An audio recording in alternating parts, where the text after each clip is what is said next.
Mercury வியூவர்ஸ்க்கு வணக்கம். இன்னைக்கு நம்ம சந்திக்க போற கெஸ்ட் வந்து doctor Maneka Manickaraj.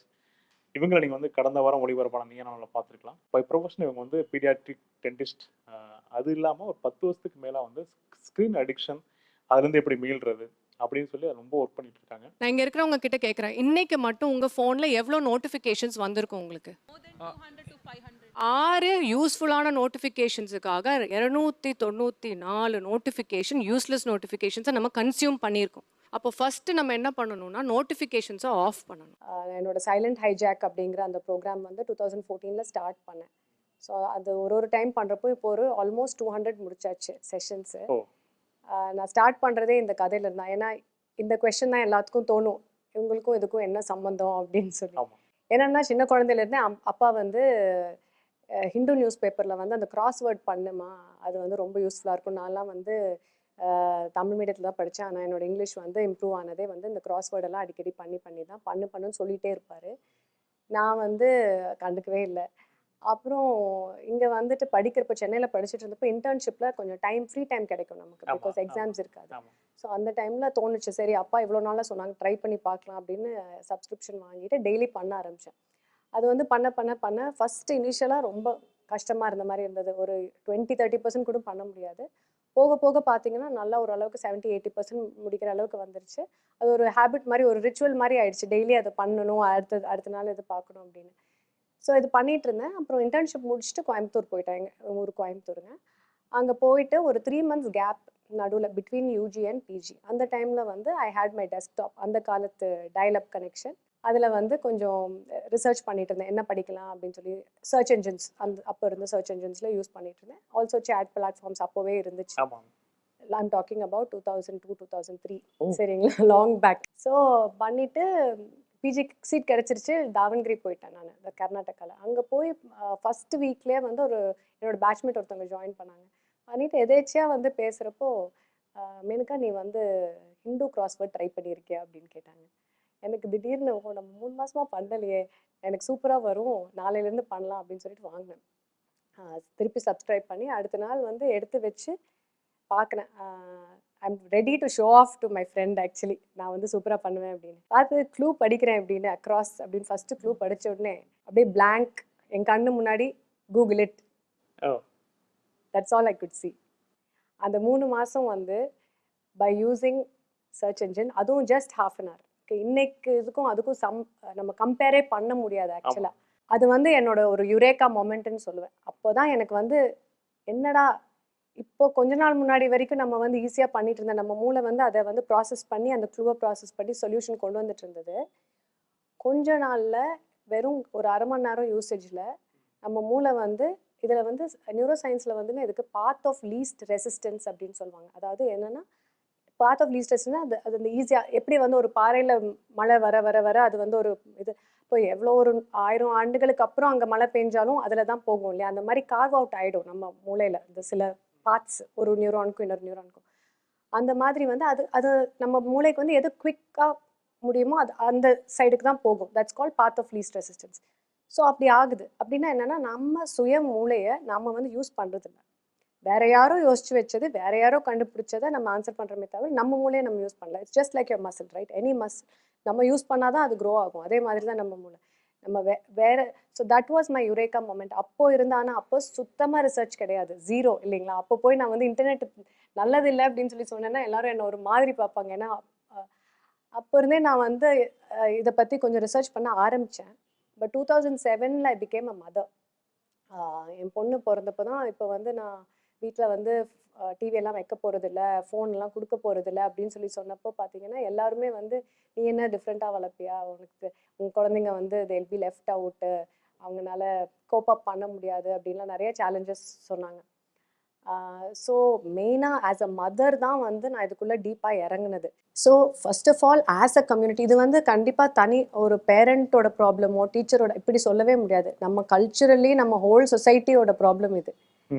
As a society நம்ம வந்து நம்மளோட சகிப்புத்தன்மை ரொம்ப கம்மி ஆயிடுச்சு. குழந்தைங்கன்னா இப்படி தான் இருக்கணும், இப்படி தான் இருக்கணும்னு நம்மளாம் வந்து ஒரு இது பண்ணியிருக்கோம். ஸோ இப்போ ஒரு 20 வருஷம் முன்னாடி வரைக்கும் ட்ரெயின் இருந்துச்சு, போயிட்டு தான் இருந்தோம், குழந்தைங்க அழுதுட்டு தான் இருந்தாங்க. அப்போ என்ன பண்ணியிருப்போம், குழந்தைகிட்ட பேசுவோம், என்ன ஆச்சுன்னு அட்டென்ட் பண்ணுவோம். ஆனால் இப்போ அது அது எதுவுமே நம்ம பண்ணுறதில்ல. அழுதா எங்கிட்டயே இப்போ வந்து கிளினிக் வந்தாங்கன்னா, என்ன தெரியாத பேஷண்ட்ஸ் புதுசாக வராங்க இல்லையா, ஃபஸ்ட் டைம் வந்தாங்கன்னா தெரியும் அவங்களுக்கு. நான் வந்து ஃபோனை பற்றி ஃபுல் அட்வைஸ் கொடுத்துருவேன். பட் ஃபஸ்ட் டைம் வர்றப்போ வந்து சொல்லுவாங்க, மேம் ஃபோன் கொடுத்துட்டா உட்காந்துக்குவான் மேம் அப்படிம்பாங்க. ஃபோன் நாட் அலவுடுங்க, நீங்கள் பாருங்கள் ஃபோன் இல்லாமையும் உட்காருவான் அப்படின்னு. ஒரு 3 வயசு குழந்தைனால கூட ஒரு இன்ஜெக்ஷன்னா என்ன, அது எதுக்காக போடுறாங்க, ஏன், எவ்வளோ வலிக்கும், சப்போஸ் வலிச்சா என்ன பண்ணணும், இப்படியெல்லாம் சொல்லிட்டு நம்ம போடுறப்போ அவங்களால அதை புரிஞ்சு ஏற்றுக்க முடியுது. So I have my youngest வந்து 2 years 2 month old பேபிங்க, நம்புவீங்களா? வயிற்றுல இன்ஜெக்ஷன் போட்டு குழந்தை வந்து சிரிச்சுட்டே ஜாலியாக பல்ல எடுத்து விட்டோம். ஸோ நம்ம வந்து குழந்தைங்களோட கெப்பாசிட்டியை அண்டர் எஸ்டிமேட் பண்ணுறோம். இப்படி நடந்தால் என்ன ஆகும்னு பயப்படுறீங்க? அதாவது குழந்தைகள் நிறைய ஸ்க்ரீன் பார்த்து கன்சியூம் பண்ணி அதாவது 1.5 வயசுலேயே பார்க்க ஆரம்பிச்சிடுறாங்க. ஆமாம், 1 வயசு 1.5 வயசுல அவங்களுக்கு புரியுது, ரொம்ப அழுகுறாங்க, பிரச்சனை பண்ணுறாங்க ஸ்க்ரீன் பார்க்குறோன்னு. என்ன ஃபியூச்சரில் அவங்க குழந்தைகள் எந்த வகையில் பாதிக்கப்படுவாங்க, என்ன நடக்கும்? சுயமாக சிந்திக்கக்கூடிய திறன் இழந்துருவாங்க. கிரியேட்டிவ் எபிலிட்டி, அதாவது நம்மளா கிரியேட் பண்ணுறோம். இப்போ என்ன டிராயிங் சொன்னாலும் எது சொன்னாலும் பின்ட்ரெஸ்ட்டில் பார்த்து பண்ணுறோம் இல்லைங்களா? நம்மளே வந்து பின்ட்ரெஸ்ட்டில் பார்த்தா நல்லா இருக்கும்னு. அப்போ என்னால் என்ன முடியும், இது வந்து ஒரு அடல்ட். இப்போ நான் வந்து I was born in a generation which knows before and after internet. So எனக்கு தெரியும் என்னால் என்ன முடிஞ்சதுன்னு தெரியும், என்ன நான் இழக்கிறேங்கிறது என்னால் தெரிஞ்சுக்க முடியுது. இந்த காலத்து குழந்தைங்களுக்கு என் மூளைனால எவ்வளோ முடியும், என்னால் எவ்வளோ முடியும் அப்படிங்கிறதே அவங்களுக்கு தெரியாது. பிகாஸ் ஃபஸ்ட்டு இருந்தே நம்ம இதை டிபெண்ட்டாக வளர்த்துட்டோம். ஏதாவது அம்மா இது என்ன அப்படின்னு சொல்லி கேட்டால் இரு கூகுளில் பார்த்து சொல்கிறேன், எது கேட்டாலும் இந்த ப்ராஜெக்ட் அப்படின்னு சொன்னால் பின்ட்ரெஸ்ட்டில் பார்த்து பண்ணு. ஸோ என்ன ஆகுதுன்னா, என்னால் எந்த அளவுக்கு முடியும், என்னோட க்ரியேட்டிவ் எபிலிட்டி எவ்வளோ, என்னால் ப்ராப்ளம் சால்விங் ஸ்கில் எவ்வளோ அப்படிங்கிறத வந்து நம்ம வந்து அவங்கள எக்ஸ்ப்ளோர் பண்ணுறதுக்கு ஒரு சான்ஸே கொடுக்குறதில்ல. போர் அடிக்க விடணும், அப்போ தான் மூளை வேலை செய்யும். ஏன்னா போர் அடித்தாதான் என்ன பண்ணலாம், எப்படி அதை வந்து அந்த டைமை ஸ்பெண்ட் பண்ணலாம் அப்படின்னு சொல்லி யோசிப்போம். இப்போ என்ன பண்ணுறோம், போர் அடிக்குதுன்னு சொல்லி சொன்னால் உடனே ஏதாவது பார்க்க கொடுத்துரும். நான் கிளினிக்கில் வந்து ஒரு பாட்டியும் குழந்தையும் உட்காந்துட்டு இருக்காங்கன்னா கொடுத்துருவாங்க. பாட்டி ஒரு ஃபோனு, குழந்தைக்கு ஒரு ஃபோன் கொடுத்தா நான் போகிறப்போ இப்படி கேட்பேன், ஏம்மா ஃபோன் கொடுத்துருக்கீங்க, புக்கெல்லாம் இருக்குல்ல, இல்லை நீங்கள் பேசலாம்ல அப்படின்னு சொல்லுவேன். இல்லைங்க அடம் பிடிக்கிறாங்க அப்படின்னு சொல்லுவாங்க. அழுகுறாங்க, அடம் பிடிக்கிறாங்க. ஸோ அடம் பிடிச்சா நீங்கள் அப்படியே கேட்டுருவேன், சிகரெட் கொடுப்பீங்களா, பியர் கொடுப்பீங்களா, ட்ரக்ஸ் கொடுப்பீங்களா? ரெண்டு ஒன்று நினைக்கிறீங்களா? ஸ்க்ரீன் அதுவும் இதோட வேர்ஸுங்க. ஏன்னா எல்லாமே அடிக்ஷன் அப்படிங்கிறது என்னன்னா, நம்ம மெயினாக பேசுகிற ஒரு நியூரோ கெமிக்கல் ஒரு ஹார்மோனுங்கிறது டோபமைன். அஃப்கோர்ஸ் எல்லாரும் டோபமைன் பற்றி பேசுகிறாங்க, பட் டோபமைன் பற்றி பேசாமல் இதை பற்றி நம்ம பேச முடியாது. So I have to talk about dopamine. எந்த விஷயங்கள் நம்ம டோபமைனை அதிகமாக சுரக்க வைக்குதோ, ஃபாஸ்ட்டாக சுரக்க வைக்குதோ, அதுதான் வந்து மோர் அடிக்டிவ் பொட்டன்ஷியல்னு சொல்லுவோம். அது வந்து அதிகமாக நம்மளை அடிக்ட் பண்ண வைக்கும். பட் ஆக்சுவலாக dopamine also gets released when we get new information. நம்ம மூளை வந்து புது இன்ஃபர்மேஷன் கிடைக்கிறப்போ டோபமைன் சுரக்கும். நம்ம வந்து லைக் இருக்கா, கமெண்ட் இருக்கான்னு பார்க்கறதுக்கு முன்னாடியே அது இருக்குமோ அப்படிங்கிறதுலே சுரந்துரும். Okay, you understand? That is why it is so addictive. இதுவும் ஈக்குவலுங்களா அப்படின்னு சொல்லி கேட்டால் ஆக்சுவலி இட் இஸ் வேர்ஸ். ஏன்னா பாட்டில் முடிஞ்சிரும், பணம் வேணும், கடைக்கு போய் வாங்கணும், மைனருக்கு கொடுக்க மாட்டாங்க இல்லைங்களா, சிகரெட்டு பேக்கெட்டு முடிஞ்சிரும், பணம் வேணும், கொடுக்க மாட்டாங்க. ஆனால் இது அப்படி இல்லை.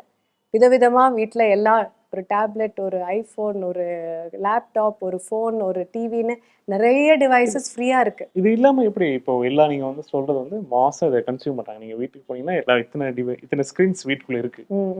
இது எப்படி இது இல்லாமல் எப்படி வாழ முடியும்? இது இல்லாமல் வாழணும்னே நான் சொல்லுங்க. That's why I call it screen smart. Okay, என்னோட மெயின் கன்சர்ன் குழந்தைங்க டெவலப்பிங் பிரெயின், அதாவது அந்த ரொம்ப இம்பார்ட்டண்ட் ஸ்டேஜ் ஆஃப் டெவலப்மெண்ட்டில் வந்து நம்ம அதை கொடுக்காம இருக்கிறது ரொம்ப மிக மிக மிக மிக நான் பேரண்ட்ஸ் கிட்ட சொல்கிறதே அதுதான். உங்கள் குழந்தைக்கு நீங்கள் பிக்கெஸ்ட் கிஃப்ட் என்ன கொடுக்கலான்னா 0 to 5 minimum screen time. 0 to 3 ஆக்சுவலாக 0வே கொடுத்துட்டு 3 to 5 வேணால் கொஞ்சம், அதுவும் வந்து வெறும் என்டர்டெயின்மெண்ட்டுக்காக. அது வந்து ஒரு என்டர்டெயின்மெண்ட் டிவைஸ். நான் இன்னொரு சினாரியோ சொல்கிறேன். இப்போது சென்னை, கோயம்புத்தூர் மாதிரி ஒரு சிட்டியில், ஒரு அர்பனில் என்னன்னா நியூக்ளியர் ஃபேமிலியாக இருக்காங்க. யாராவது ஒருத்தங்க வேலைக்கு போகிறாங்கன்னா அம்மாவும் பையனும் இருக்காங்க, அம்மாவும் பொண்ணு இருக்காங்க, சின்ன பையன் இருக்காங்க. அவர் வீட்டு வந்து மேக்ஸிமம் ஒரு அப்பார்ட்மெண்ட் லைஃப்பில் இருக்காங்க.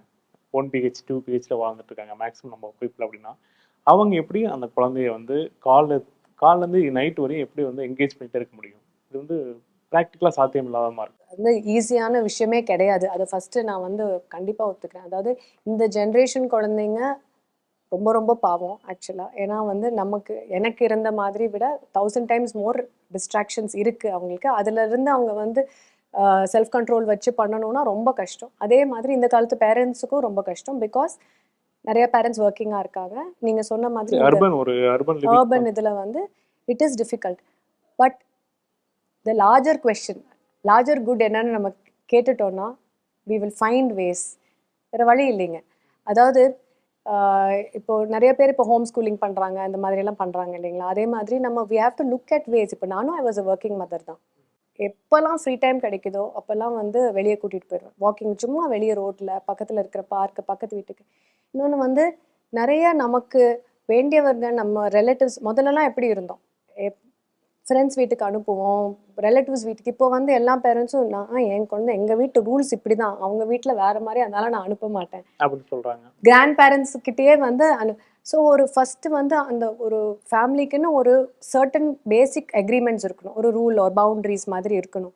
அதை நம்ம ஃபாலோ, அதாவது நம்ம ஆக்சுவலாக நம்ம சொல்ல குழந்தைங்க வந்து நான் சொன்ன மாதிரி தான் அண்டர் எஸ்டிமேட் பண்ணுறோம் குழந்தைங்களோட எபிலிட்டி டு அண்டர்ஸ்டாண்ட், அவ்வளோதான். ஸோ அந்த இனிஷியல் ஃபியூ இயர்ஸ் வந்து mother's presence or at least grandmother's presence is very very important for the child. So கண்டிப்பாக நம்ம ஒரு ஃபேமிலி ரோல் எடுக்கிறோன்னா career has to take a break for some time. Back seat எடுத்து தான் ஆகணும். டிஜிட்டல்லேருந்து இந்த ஸ்க்ரீன்லேருந்து அவங்களை எப்படி விலக்கி வைக்கிறதுக்கு ப்ராக்டிக்கலாக நீங்கள் சொல்கிற வழிமுறைகள் என்ன? இப்போது குழந்தைங்களுக்கு வந்து ஃபோன் காட்டி ஊட்டுறாங்க அப்படின்னா, எனக்கு ஒரு 2-3 இயர்ஸ் பேக் ஒரு 2 டாட்லர்ஸ், ரொம்ப குட்டி குழந்தைங்க வந்தாங்க. ஓவர் வெயிட்டுங்க, சின்ன குழந்தைங்க, ஆனால் ஒபீஸ். 2 குழந்தைங்களுக்கும் ஃபீடிங் அப்போ 100% ஃபோன். அப்போ என்ன ஆகுது அப்படின்னு கேட்டால், அந்த ஃபோன் சாப்பிட்டு முடிச்சோடனே ஃபோனை கீழே வச்சுருவோம் இல்லையா? அதனால அந்த ஃபோனை வந்து வச்சு அந்த ஃபோன் வேணுங்கிறதுக்காக அந்த குழந்தை சாப்பிட்டுட்டே இருக்குது. Weight and this is an association. இப்போ ஐ நோ அ 30-year-old என்னோட friend, she is much younger to me. அவள் சொல்லுவா, டிவி பார்க்கணுன்னு போனால் எனக்கு வந்து ஏதாவது சாப்பிட்டுட்டு எடுத்துகிட்டு போகணுன்னு தோணும். அதே மாதிரி சாப்பிடணும்னு தோணுனா டிவி பார்க்கணுன்னு தோணும். So it's an association for life long. So நம்ம ப்ராக்டிக்கலாக வந்துங்க நம்பர் 1 ஹியூமன் இன்ட்ராக்ஷன் அதிகப்படுத்தணும். ரியல் பீப்புளை மீட் பண்ண வைக்கணும், ரியல் பீப்புள் கூட இன்ட்ராக்ட் பண்ணணும். Interaction with the world, outer world, outside learning.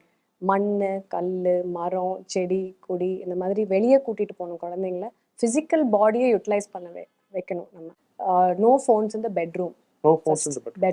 பெட்ரூம்க்கு வெளியே ஃபோன் வச்சுட்டு தூங்க போகிறது, அது ரொம்ப ரொம்ப முக்கியமான ஒன்று. ஏன்னா வந்து இப்போது ஆக்சுவலாக நம்ம ஹியூமன் இதுபடி பார்த்தீங்கன்னா தூங்குற டைமுக்கு முன்னாடி ஸ்டிமுலேஷன் இருக்கக்கூடாது, கம்மி ஆகணும். நம்ம தூங்குற டைமுக்கு முன்னாடி தான் ரொம்ப ஸ்டிமுலேட் பண்ணுறோம். இப்போ நிறைய வந்து ஸ்லீப் டிஸ்டர்பன்சஸ் இருக்குது. என்ன ஆகுதுன்னா அந்த குழந்தைங்க வந்து நம்ம ஓவர் ஷெட்யூல் பண்ண அந்த ஸ்போர்ட்ஸை வெளியே எடுத்துரும். Sports is so important. Sports and physical activity ரொம்ப ரொம்ப முக்கியம். அதை வந்து ஸ்டாப் பண்ணவே பண்ணாதீங்க கடைசி வரைக்கும். வீட்டில் டிவி வச்சுக்கலாமா? டிவி இருக்கலாமா? டிவி வந்துங்க வச்சுக்கோங்க, ஒரு காமன் ஏரியாவில் வச்சுக்கோங்க. அந்த ஸ்மார்ட் டிவி மாதிரி இல்லாமல் நம்ம அந்த ரெகுலர் யூனோ இந்த மாதிரி வச்சுட்டு அண்ட் குழந்தை கூட உட்காரணும். நம்ம பார்க்கவே வேண்டாம்னு நான் சொல்கிறது இல்லை. என்ன பார்க்குறோம், எப்போ பார்க்குறோம், கூட ஒரு அடல்ட் இருக்காங்களா. இப்போது அதாவது அட்டென்ஷனல் ஃபில்டரிங், அது என்ன ஜாயிண்ட் அட்டென்ஷன்னு சொல்லுவாங்க. ஜாயிண்ட் அட்டென்ஷனாக என்னென்னா அம்மாவும் குழந்தையும் சேர்ந்து ஒரு விஷயத்த பண்ணுறது, அப்பாவும் குழந்தையும் சேர்ந்து ஒரு விஷயத்த பண்ணுறது. அதில் வந்து it does not affect the child so much. ஏன்னா சில குழந்தைங்க வந்து என்கிட்ட சொல்லுவாங்க, எங்கள் அம்மா தான் பார்க்க சொல்கிறாங்க, இதுலேருந்து உனக்கு நாலேஜ் கிடைக்கும்னு சொல்லி பார்க்க சொல்கிறாங்க. நம்ம குழந்தைங்க கிட்ட கேட்குறப்போ என்ன சொல்கிறாங்க, அவன் பார்க்குறான், அவங்க வீட்டில் விடுறாங்க, என் ஃப்ரெண்ட்ஸ் எல்லாம் இதை பற்றி தான் பேசுகிறாங்க, எனக்கு மட்டும் தெரிய மாட்டேங்குது. அப்போ நம்ம ஒரு கம்யூனிட்டி க்ரியேட் பண்ணி கொடுத்துட்டோம்னா ஒரு அட்லீஸ்ட் ஒரு 5 to 10 ஃபேமிலிஸ், சிமிலர் ஃபேமிலிஸ், ஒரு whether it is in a gated community or ஒரு ஸ்கூல் ஒரு கிளாஸ் ரூம், ஓகே நம்மள மாதிரியும் சிலர் இருக்காங்க அப்படின்னு சொல்லி இருந்துச்சுன்னா அப்போ தென் இட் பிகம்ஸ் ஈஸியர் இல்லைங்களா. Then you can hang out with them. And அது பண்ண பார்த்தீங்கன்னா the group is growing bigger because மற்ற குழந்தைங்களும் அவங்கள பார்க்குறாங்க. ஸ்விம்மிங் போகிறாங்க. முதல்லாம் பார்த்தீங்கன்னா இல்லை நம்ம மால் போகலாம், படத்துக்கு போகலாம் அப்படின்னு சொல்லியிருக்கோம். பட் இது பார்க்க பார்த்தீங்கன்னா நம்ம கொஞ்சம் அந்த புஷ் பண்ணி விடணும் குழந்தைங்கள. வேண்டாம் தான் சொல்லுவாங்க, வெளியே போகலாமா, வேண்டாம், ஐல் பி ஹோம், இட்ஸ் ஓகேம்மா, இட்ஸ் போரிங். அதுதான் ஃபஸ்ட்டு ரியாக்ஷன் வருது இப்போல்லாம் குழந்தைங்க கிட்ட. பட் நம்ம தான் வந்து அதை இது பண்ணணும். முதல்ல எப்படி எல்லாத்துக்கும் கூட்டிகிட்டு போகணும். எங்கள் அம்மா அப்பாலாம் வரியா இல்லையான்லாம் இருக்காது, போகிறோம் வா அவ்வளோதான்.